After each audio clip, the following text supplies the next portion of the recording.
5 সপ্তাহের রক্তক্ষয়ী সংঘাতের পর যুদ্ধবিরতিতে গেলেও শেষ পর্যন্ত শান্তির পথে এগুতে পারল না যুক্তরাষ্ট্র ও ইরান। ইসলামাবাদের দীর্ঘ বৈঠকও ভেঙে গেছে কোনো সমাধান ছাড়াই। বৈঠক ব্যর্থ হওয়ার পরই সরাসরি হুমকির পথে হাঁটছেন ডোনাল্ড ট্রাম্প। হরমুজ প্রণালীতে জাহাজ আটকে দেওয়ার ঘোষণা দিয়েছেন তিনি। অন্যদিকে ইরানও পরিষ্কার জানিয়ে দিয়েছে কোনো চাপ বা হুমকির কাছে তারা নত হবেন না। এদিকে প্রেসিডেন্ট ট্রাম্পের ইরানের বন্দর অবরোধের ঘোষণার পরপরই আন্তর্জাতিক বাজারে বাড়তে শুরু করেছে জ্বালানি তেলের দাম। যুক্তরাষ্ট্রের বাজারে এর মধ্যেই অপরিশোধিত তেলের দাম 8% বেড়ে প্রতি ব্যারেলের দাম পৌঁছেছে $104.24। বিস্তারিত জাকিয়া জামান আনিকার ডেস্ক রিপোর্টে।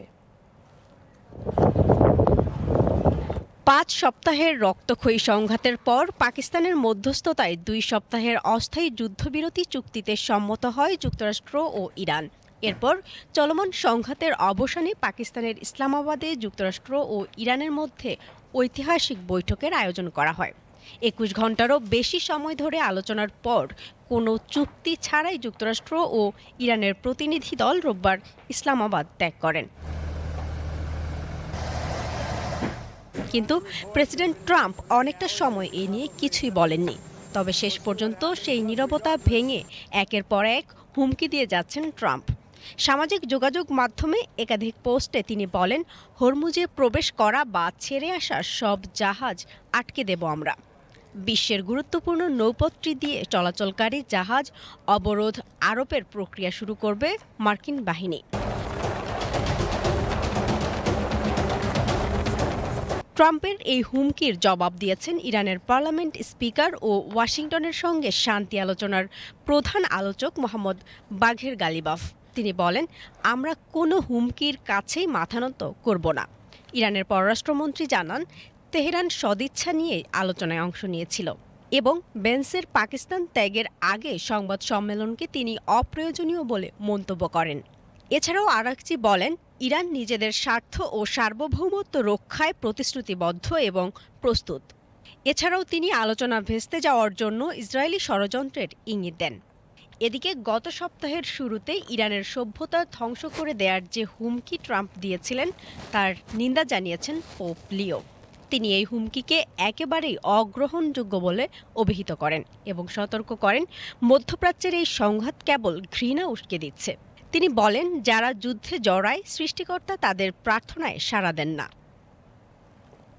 এরই প্রেক্ষিতে নিজের মালিকানাধীন সামাজিক যোগাযোগ মাধ্যম ট্রুথ সোশ্যালে ট্রাম্প পোপের তীব্র সমালোচনা করেন। তিনি লিখেন, পোপের মন্তব্য পররাষ্ট্রনীতির জন্য ভয়াবহ বিপদ। Pope that's going to say that it's okay to have a nuclear weapon. We don't want a pope that says crime is okay in our cities. I don't like it. I'm not a big fan of Pope Leo. অন্যদিকে Donald ট্রাম্পকে ভারসাম্যহীন আখ্যা দিয়ে সংবিধানের 25তম সংশোধনীর আলোকে মার্কিন প্রেসিডেন্টের পদ থেকে তার অপসারণ চাইলেন সেন্ট্রাল ইন্টেলিজেন্স এজেন্সির সাবেক প্রধান জন ব্রেনান। বারাক ওবামার সময়ে কাজ করা এই কর্মকর্তা বলেন, ট্রাম্পের মতো লোকদের কথা ভেবেই 25তম সংশোধনী আনা হয়েছিল।